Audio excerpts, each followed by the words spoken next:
Good afternoon, guys, and welcome to the second episode from the Villa Generals. And today we're going to be talking about a couple of different games and a few bits and pieces, sort of having a bit of a recap of the season. So, let's get going. So I think best place to start, is the West Brom game. We haven't obviously touched on this. We've touched on it in our own group chats, but not put our opinions out there. So, what was your thoughts on Baggies? It was a game we should have won, quite simply. It was a game we should have won. We didn't turn up enough to present ourselves as a team that wanted to win that game. There were good spells, but there was also a lot of pretty poor spells. And the Baggies players, when they need them to turn up, they're key players. They did turn up on that night and they caused us issues.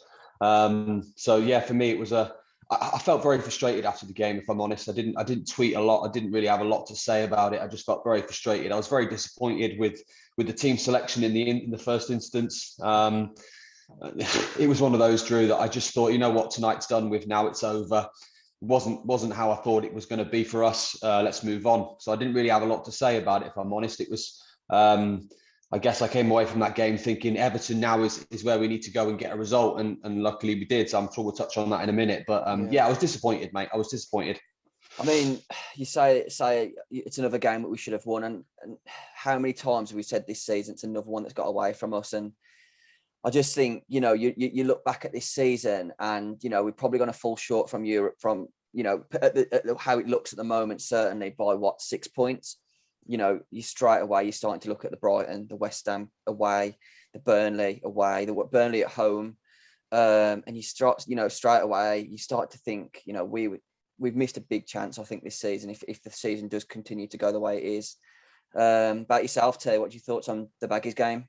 I was a bit like Aaron. I was at, watching the game, got frustrated, got angry. But then, lads, on reflection of it after, and you look at the stats and you look at, as Smith keeps saying, the amount of touches in the opposition box, we did all right. We just didn't put the chances away.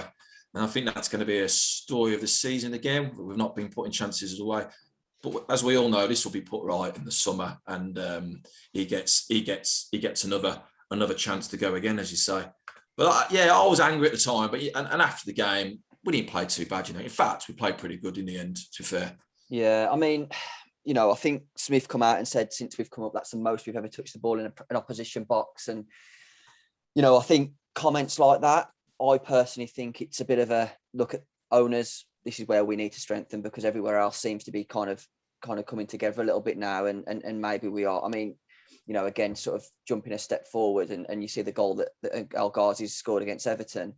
That guy frustrates me so much. I've said it on the last podcast. I think he's one of our most talented players we've got in the squad. I just don't think he's got enough heart. And there's two different El Ghazis for me. And I think if you got the El Ghazi of Everton first half, certainly you've got one hell of a player on your hands. There's not many players that you could say from a wide forward position that scored 9 could score 10 this season, and you're being disappointed with the season he's had because of exactly what he can be doing.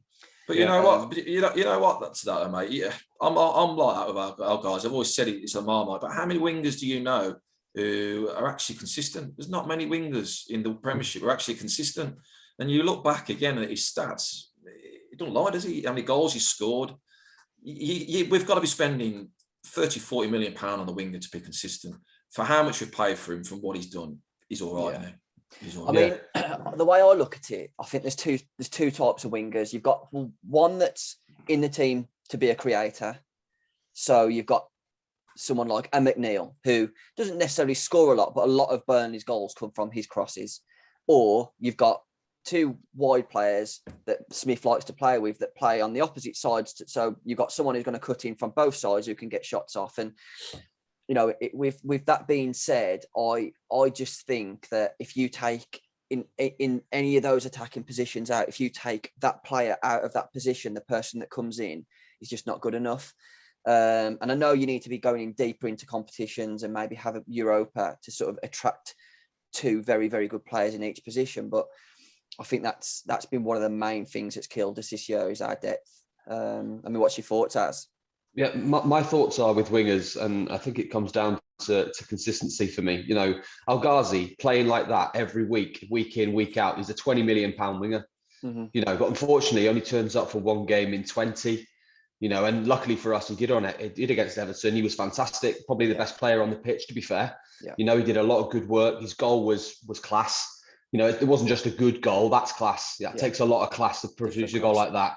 You know, and he worked his socks off. And he's currently going through a religious fasting, you know what I mean? Crazy, so for me, it was class. I was very impressed with Ghazi. Traore, again, moments of sheer quality. You know, I think Traore, given a pre-season with us, and another season, I think he'll turn out to be a class signing for us. And I think we're seeing that more and more now. He looked like he had a bit more intensity about him. Do you think, Az? Yeah, totally agree with you, mate. Totally agree. And I think that's coming game in game. You know, it takes time for people to adjust. You know, Traore did have a few very early spells with Chelsea in the Premier League, dipped his toe into that kind of quality, you know, was surrounded by some world-class players at Chelsea. I think he was like 16 when he was playing first team football, you know, in and around the training, you know, he knows the Premier League. I think he just need a little bit of time to adjust to that. And I think we're really seeing what Traore is all about now. You know, there's no player on that pitch against Everton that could do what Traore does, you know, just off the cuff. He is a magician. He is a maverick. Oh, he is. Yeah. I mean, he sent Alan for a hot dog, didn't he, in the second half, I think it was. And you just think to myself, like you say, I mean, you know, he's a player that you just do not want to let get into your box, because the way he moves his feet, you think there's a penalty coming any time soon now. But again, I think there's no, you know, there's a correlation between that was the best game I've seen Matty Cash play. No rash tackles, his intensity, his energy, some of the balls into the box were mouth-watering. And for me, there's a correlation between how Matty Cash starts the game and how Traore starts the game for me. I mean, what's your thoughts, too? I mean, just back to Ghazi very quickly. He's also been a bit of a scapegoat as well, because he has been in and out of that team. You know, he scored 5 goals in stupid amount of games, and he got lumped out of the team. And then he's going to find that consistency again, hasn't he? Ghazi's we could have discussion about Ghazi. He's absolute Marmite player, and I do feel sometimes a bit for him, because you can't find that level of consistency when Smith's taking a winger out for another winger and put him on the left and put him on the right, or putting Trezeguet in. And we've got to find, I keep saying it, we've got to find his consistency going into next season. And with regards to Kashi and all that, I'm with you, mate. I thought he looks bang on again. Kashi did. He looked phenomenal, didn't he? I mean, I think Everton, for me, best performance of this year, not the season, this year. I think from what we saw in spells at Baggies, what like as sort of touched on in terms of, you know, that intensity, but then I think the patches of our performances, our energy, our sort of our desire again. I think the ball was going out for a throw and we were sprinting to get the ball back into play and hand on straight away, getting the free kicks going again. And we haven't seen that since, you know, early part of the year. The thing is, though, Drew, Aaron, Everton, if you want to play a team in that league to find your confidence again, it would be an Everton Football Club, because they're rubbish. They're rubbish at home. They had a player pulled out. Their star player got pulled out within 5 minutes before the game. So for me, the game plan's gone straight away for them, and we just sort of just went at them. But of any team in that league, I wanted to play. I wanted to play at Everton Football Club to find that confidence again, and we have to go now to take that into Sunday and get a result. And then again back into the Everton game again. You know, let's turn up and finish off the first part of what we did first game, because I think that's possible. Yeah, totally. But Everton was great. I was really pleased with Everton. It all came together. You know, our good players played very well, and our key players played spectacularly well. And I think that was what was important against Everton. And like I said, right, a few weeks back as well on another podcast, you know, Everton are the teams that we need to be playing week in, week out, because there's a lot of quality in that Everton side. And when there's a lot of quality in our opponents, we just tend to turn up. We tend to give people a game. It's the lower teams, the relegation battle teams that we struggle against. Do you know what I loved about the Everton game as well? Is Louise had a stinking first half. So McGinn dug him out. McGinn had a good half. And then second half, Louise had a good half, and McGinn did all right. And it's the same to two centre-backs. You know, Conser wasn't brilliant, but Ming stepped up the mark. And it's those little partnerships on the field which we want. Yeah, definitely. Digging your mates out.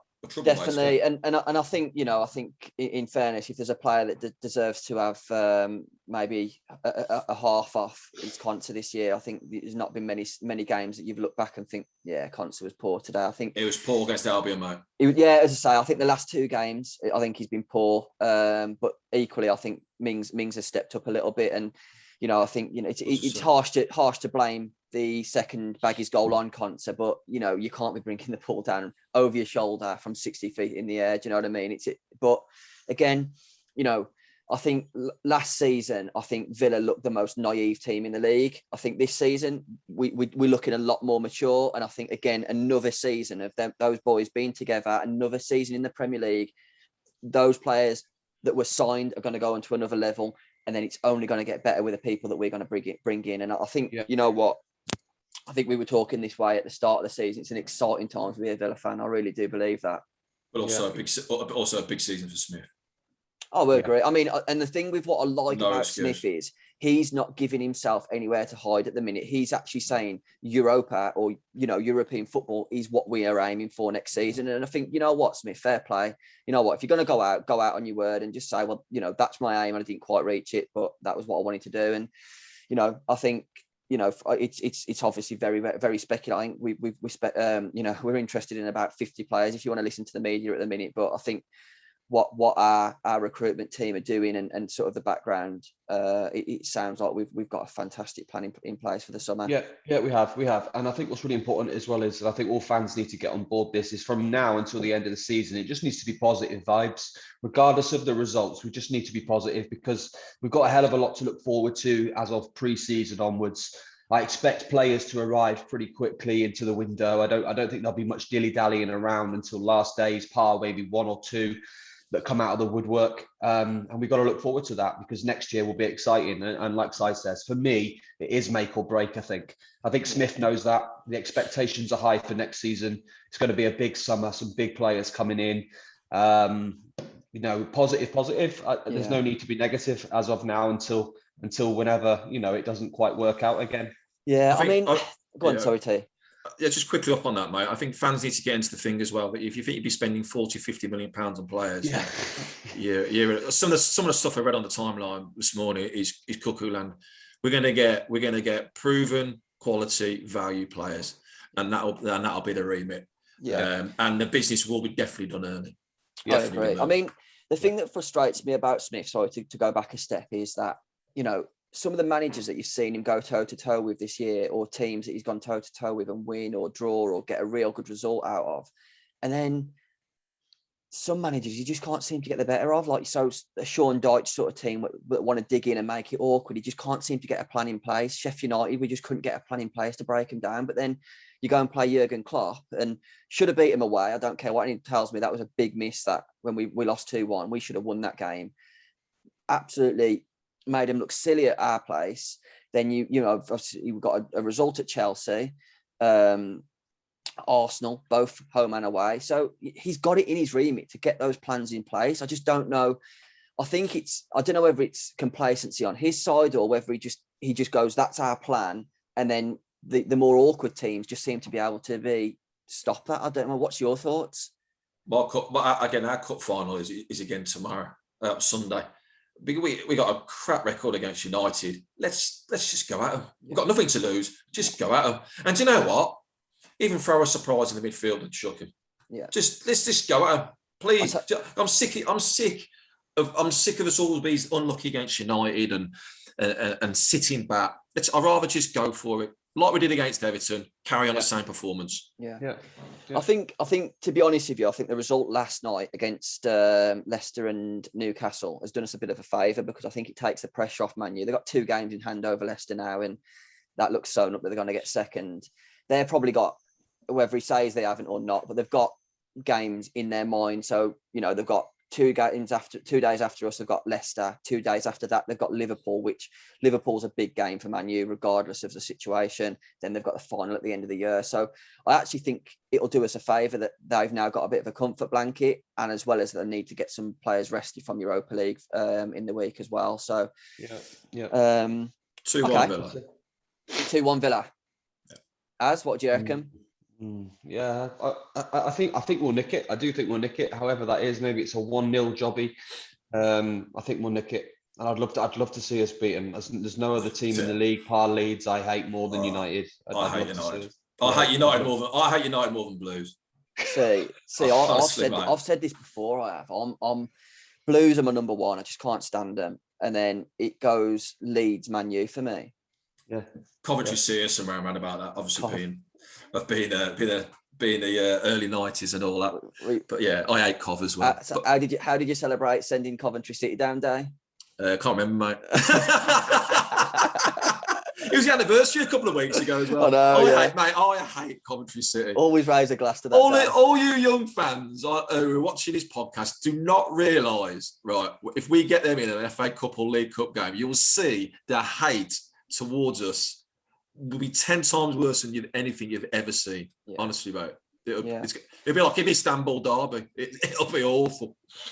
Right. Okay. So moving nicely on to next season, actually. What's your expectations, and where do you think realistically you think we can finish next year? I would like to see us top 8, top 6 next year. I think, yes, I'd love us to get Europe. I really would love us to get Europe. But if we fail just outside of Europe again, I don't think it would be the end of the world. What would be the end of the world is anything outside of the top 10. You know, maybe a League Cup semi-final or a final again. Plenty of I think what's important is results are, getting into Europe's important for sure. But there's also a lot of value in how we play, what we're doing. Are we scoring lots of goals? Are we an exciting team to watch? Are we an entertaining team to watch? And I think next year, that's what I'll be looking for as a fan, is for us to be turning up and banging in goals. Yes, we might lose a few games here and there, but plenty of goals being scored. And regardless of the result, I come away from the game thinking, fucking hell, that was good today. The boys played smashing today. And sometimes it just doesn't fall for you, but we scored 2-3 great goals today. Yeah. And every time we went forward, I was buzzing. I was excited. I was getting an erection. That's what I want. That's what I want to hear and see. I don't want to come away from games thinking, oh God, that was awful. That was really, really awful. And I feel like this year, the first 2-3 months. Mate, you can't just drop erection into there and just blow over. The YouTube clip will be Aaron has an erection. It's a good job not being in the car. Well, I want to be getting excited. I want to be aroused by the way we're playing. Azza, I love you. No, there's more where that comes from, Si, I tell you. Mate, I want a Viagra of the season. That's what I want, a Viagra. But do you understand where I'm coming from? Do you know what I mean? I want to be excited. I want to be thrilled to come away from games, regardless of the result, and thinking, I love this club. We've played well today. We put ourselves out there. It didn't work, but on to the next game where we'll go and win again. That's what I want. Where do you think we'll finish this season, then, mate? I reckon 10th. I reckon bang in the middle. I think 9th, 8th, 9th. I mean, I just know that my Up the Villa is completely different to what your Up the Villa is now as. But the V doesn't stand for Villa, mate. Let me tell you that. I'll tell you what, mate. I agree. I think bang in the middle. I think we'll do 10th. Although, what is the Leeds result? I think they're beating Tottenham, didn't they? Or they were. Yeah, it was 1-0 starting. Oh, was it? I think they went 2-1 up actually. But okay. So who's been your player of the season? Mate, Conser. Conser for me. What about you, Az? I'm going to go outside of the box. I'm going to say Chooks. And I'm not, I say that I'm going to support why I'm saying that. I say that because I think he's one of the most exciting youngsters that we've had at the club since Jackie Boy. And I'm all about the academy. You know me. That's been my profession. That's where I've been. Academy football is where I'm at. And I've never seen anything quite like Chooks in a long, long time. Yeah. And I'm hugely excited about seeing him playing first team football in the coming months. And so for me, Chooks is the player of the season, for what he's done. He's so young and he's playing like a man who's been playing this game 5-6 years professionally. I'm very excited about him. If I had to choose someone from the first team, it would be Emmy. I think Emmy's been a big addition for us this year. Solid as a rock. He's a lovely professional. He's a lovely man. I love Tom Heaton, but Emmy is far, far better than Tom. And we've been very lucky to get him into this club, and he's clearly embraced the ethos of the club. He speaks like he was born in Birmingham. He speaks like he's been at this club all his life. Massive addition for us in the summer last year, and long may it continue. Yeah, I'm to be honest with you, I think I'm gonna go a different name. I think the easy way out is Jack, but for me, it's Ollie. I think the pressure that must have been on that kid's shoulders when everyone's 28 million for a striker from the Championship, and I don't care who you are, those comments, they must resonate with you. And you've got two choices. You either let it get on top of you, or you use it as your motivation. And that boy has used it for, what is it? It's 20 goal involvements in all competitions in his first year in this sort of. Is it the woodwork 10? Is it the woodwork 10 times? Exactly. In the Premiership? He could quite easily be sat as top goal scorer in the Premier League, and just what it is. I think I watched when we were playing against Everton, and the commentator was, Ollie Watkins made another run, and everyone was going, Watkins was brilliant today. That's how Watkins plays every single game. It's just we're so used to it now. It's like, Ollie does that, so who's played well, and he's just a different, and how he plays defending from the front sets the tone for our club, I think. And I think, again, going back to he's just such a humble guy. He's never on social media. Just looks like he gets on with life, turns up to work, enjoys it. And I'm just pleased that he's at our club, to be honest. So, yeah, I'm going to go Watkins. No end goals, guys, no. What's that? No end goals, guys, no. End goals, no. I mean, I'll tell you what, I've noticed him this season. He's been that good. Oh, no, he's been brilliant. He's brilliant. Okay. So who's been your most improved? I think there's an obvious name, but is there any outside field names or? No, yeah, for me, so it's Matty Targett, isn't it? It's Matty at left back. I think I've always liked him. I liked him before he came to Villa. I liked him when we signed him, but he was a bit inconsistent. It's time to settle. But I think this year he's really proved that he's a very adequate left back, and he's had some stomping performances for us this year. And I think that'll only get better. He's now starting to work with much better quality of player, because the players that we're bringing into the club are making him raise his game. And he's quite a quiet boy. He's quite a quiet lad, but it seems he's not really a social media star. He's not really into that sort of stuff. He's quite humble, I think. And I think that resonates with amongst the rest of the boys. We've got a lot of humble players. There's one or two that like a bit of social media attention, but actually we've got a club full of very, very exciting players. And I think Matty is one of them. And I think he's had a good season. I think what I noticed with Matt Targett is last season, I genuinely never ever saw him tweet, put anything on Instagram, unless it was a big win or a big moment. This season, he seems to be a bit more vocal. And I think that's because he knows he's playing well. The crowd and the fans are telling him how well he's playing. And I think that can only make you want to stay at a club, be better. And I think there's a lot more aggression towards Matt Targett as well. You see him how he's going into tackles. And it's like, if you're going to get past me, you better be doing something decent to get past me, because it's like he's putting his life on the line. And I love that. I think the back four, five have all shown elements of that all season, to be honest. I think when other clubs, sorry, just 2 seconds. When other club fans, when fans of other clubs are saying Matty Targett could get an England call up, I think you're onto something. I think, your own fans are always going to support your players and say they deserve an England call up. But likewise with Matty Cash, I've seen fans from clubs all over the UK saying, Matty Cash, Matty Targett, good players.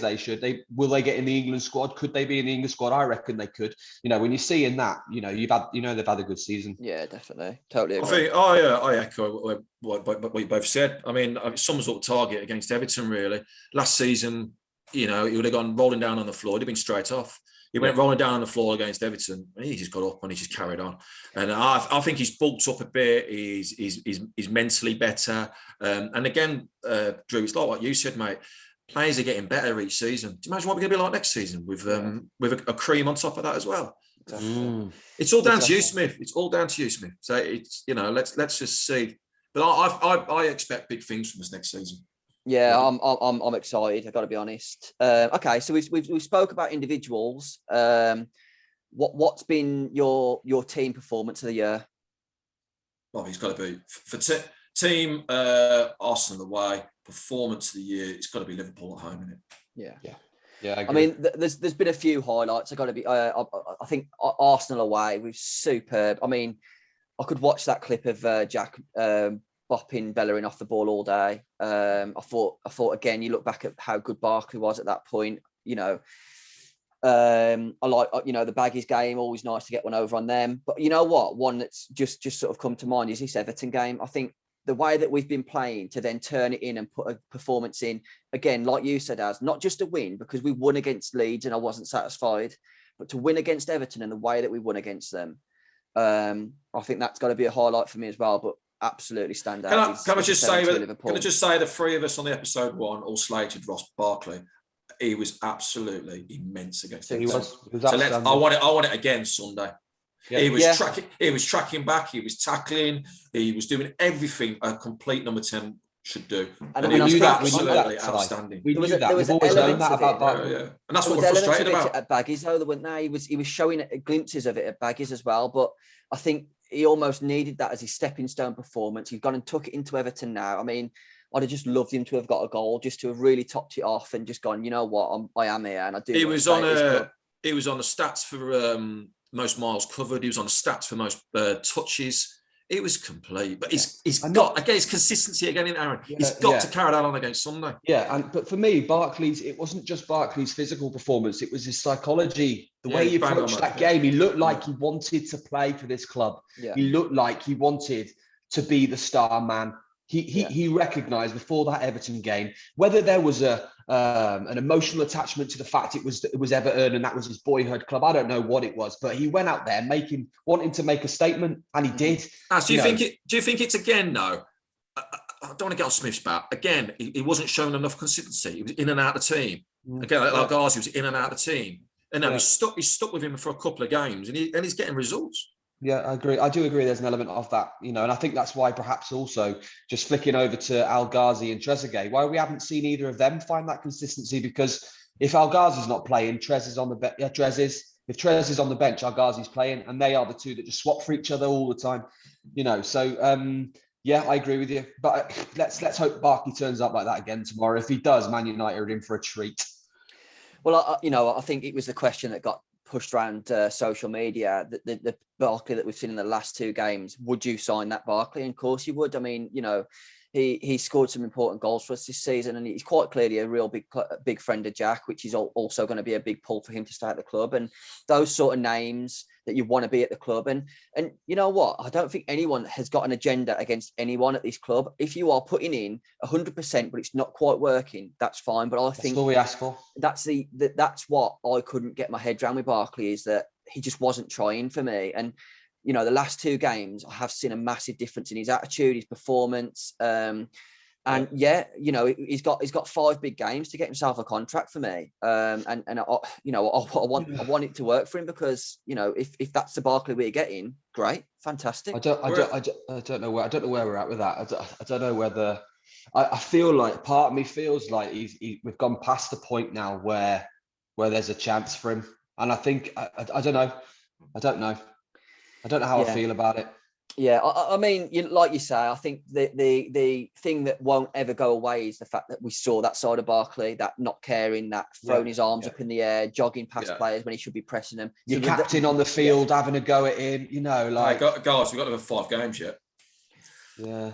Yeah, a lot can happen. Yeah, a lot can happen in 5 games. I probably was the only one that said actually I would sign this version of Barkley, but I know exactly where Raz is coming from, that there is that element of him of, if it's getting tough again, you want players that are going to roll the sleeves up. If you've got an option of Barkley against your scouting network against 5 players for the money, you're going to edge towards those 5 targets because of his injuries and his dip of form. You're not going to spend 20 million on Ross Barkley when you've got 5 other targets that scouting network have worked on for the last 12 months. Yeah. No, I'm going to throw it out there, but it wouldn't surprise me if we saw another season-long loan for Barkley. End of the window, Barkley's not getting a move anywhere else. Villa Yeah. are a bit reluctant with the knowledge that they have about his injuries and his attitude. At the end of the week, we're looking for just that one more player to boost that 5 or 6 additions. And Barkley comes again on a season-long loan and gets told, listen, this time you play football. Yeah. It's also if West Ham get Champions League football. I think if West Ham get Champions League football, I think Barkley will go, and I think Tammy will go to West Ham as well. Yeah, that wouldn't surprise. I mean, again, me personally, if I had to choose someone to get into that position, it would be Buendia. I think the kid is absolutely on a different level. I mean, his goal scoring and assist stats, I think, have broke records in the Championship this year. And I know it is a Championship, but the beauty of Buendia is that he was in a lot of the team of the weeks last season when he was in the Premier League. So he's definitely someone I'd welcome with open arms to the Villa, to be honest. He's a player that we've had interest in for some time, and mate, it's just a waiting game, I think, and it could be this window. I think it's crossed. I mean, I know there's a big waiting list, and I think again, psychologically, psychologically as a Norwich player going back up, it's a case of, do I want to be part of this sort of up and down, or do I want to go and get myself into a stable club that's going places? We'll definitely be in for it. Yeah. That's good news. Yeah. That's good news. Yeah. And Norwich, just quickly, Drew, Norwich aren't a team that are going to come up and spend 100 million on the quality they need to stay up, mate. No, I don't even think they broke double figures when they came up last year, did they? And that's the issue with Norwich. They play lovely football. Farke's a great manager. I like Farke. I like the way he sets them up, but he hasn't got the quality to bring in to take him up to that next level. And that next level is survival in the Premier League. And I don't know whether they'll do it. So for me, they're the yo-yo club of the league, aren't they? They come up, they go down, they come up, they go down. And, they're going to lose their better players because of that kind of structure that they have in place, which is a shame. But, Buenda, Cantwell, who's the other lad on at the back, the young lad?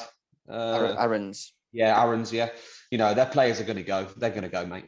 Yeah, I mean, I think as a club, they try and run as a net profit club, which, if you're a football club at that level, you take a club over because you're not going to make money. You're not taking so. Yeah, I mean, as I say, we could, we're going on to a different podcast about Norwich now, but yeah, I think,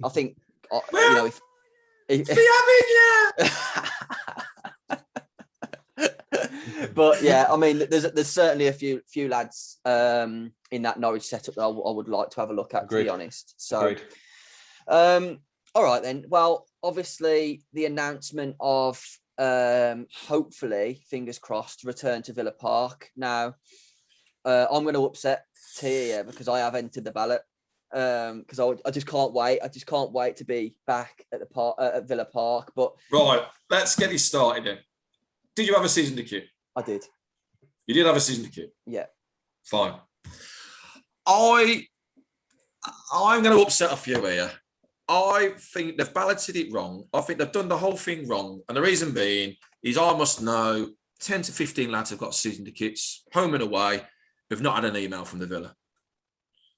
So that's unfair. Have they linked up their things properly, though? Because that's what my old man didn't get one and he hadn't linked his digital membership up. It hasn't been made very clear that has it? No, I agree. It's been made clear at the beginning to get yourself registered because of COVID and all that. There was nothing, or it must have been very small print to say you need to go on the digital side to get yourself in a ballot. So you're going to have a chunk, I reckon, throw a figure out there, 25% of Villa fans who've not had their emails and won't be able to ballot, who go home and away, which I think is unfair. I also think they should have done the ballot on first the amount of away games that supporters have been to. I know a lot of guys who spend a lot of money, who can't afford it, who go home and away. And the lads on this podcast know who I'm talking about. And they've not had emails. And I think basically, cut the chase. First ballot should be the amount of away games you've been to, season ticket holders. Then it should have been season ticket holders. All right. I also think, and you can tell on your season ticket card actually how many games you've been to the Villa as a season ticket holder, or you're just picking and choosing your games.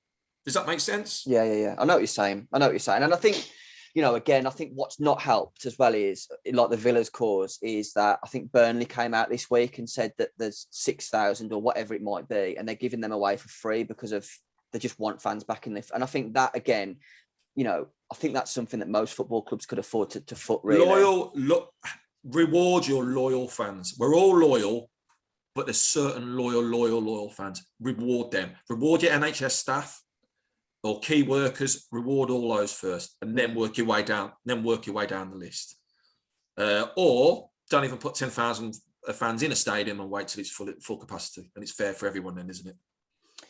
Yeah, I mean, again, I've entered just purely on the basis that I just can't wait to go. I've been a season ticket since I was 4. How does it feel to be a season ticket? It must be quite a thin life, paper life, is it? You just described yourself as being a season ticket, Drew. With a hard on. With an erection. Yeah. Yeah, so I've been a season ticket for a long time now. But no, as I say, I just like my mom used to go with her dad, and it's our family as like most Villa fans. It's in our blood, and just that waking up on a Saturday morning, just knowing what your day consists of, good, bad, or indifferent with a Villa result, but just the thought of going down, seeing familiar faces, and there's nothing like it, is there? It's a podcast. Am I speaking out of turn there, Alan? No, I think everyone understands where you're coming from. Yeah, 100%. I think everyone will understand, and equally will understand where Drew's coming from. I think, I think I do sit as a neutral here, because I've never had a season ticket at Villa. I watch every game as often as I can, but I've never been. I lived around Europe for most of my childhood. I'm nowhere near Villa Park, so for me, it's not something I've ever done. So I think it's everything or nothing. That's my opinion. I also think that if for instance, Drew, if you won the ballot now, right, you can get 6 tickets. Well, is that right? Yeah, well, you can invite yourself on for 6 mates. How's that fair? The whole thing's not been thought about for me, and I'm a bit bitter about it. Really, I haven't entered the ballot because I won't want to go. I want to go to Villa when it's rocking. I don't want to go when it's 10,000 fans in a stadium, like a pre-season game. Just going for the sake of going. I want to go when it's rocking. I understand where you're coming from. I really do. To be honest with you, again, like you say, I think it's just getting back there. I think, from my hope is that as of next season, it is back to normal. I mean, I don't know. It will be. I think the way that the world's moving, I think we're getting a lot closer. If we're vaccinated and one thing and another, I think we're going to be a lot closer. Isn't it mad that we're talking on a podcast about her making sure that we can get sorry to cut across, Stadium. Wednesday have just scored against Derby to make it 3-2. Derby are going to go into League One. Wow. Done a good job, ain't he, Rooney? Mate, it was doomed. And you know what, mate? The reason that Rooney got the job is because of exactly that. They knew they were going. That's remarkable. How long's left? 70th minute, 68th minute. So, and Leeds are beating Tottenham 2-1 with 10 minutes left. Wow. Meanwhile, we're talking about erections and season tickets. Yeah. Yes, there's us. There he is. Pin it. Mr. Muscle, pin it. Can you hold up those two? Oh yeah, sorry. I'm sorry about my background. I obviously didn't get the memo. I do apologise. There we go. You've got to earn your stripes. You ain't earned them yet. I know, I earned them at all by the sound of it. Listen, I think we can wrap it up there. As I say, I think from our point of view, we kind of last podcast was not negative, but we a few concerns, and I think all of a sudden, few decent performances, and I think we can start to see moving into next season. We're quite excited again, and someone is. Yeah, but we just 3 lads from that love the Villa from different parts of the UK, and appreciate you watching and supporting us, guys. Yeah, really I think just very quickly on that, we're no frills guys. We don't want sponsorships or anything like that. We just love the Villa. We just want to talk about the team. So please get it a copy, get it RT'd, and just watch us, guys. We're not here for fame. I mean, look at the state of my face. I'm not. I just want to talk about the Villa. And have a free beer off you if anybody sees me. That's it. But if anybody wants to sponsorship me through my fitness goals, you can. Yeah, or Viagra. There's the man. Cheers again, guys. Love you. Cheers, boys. Take care. See you later. See you later. Bye. Bye. Bye.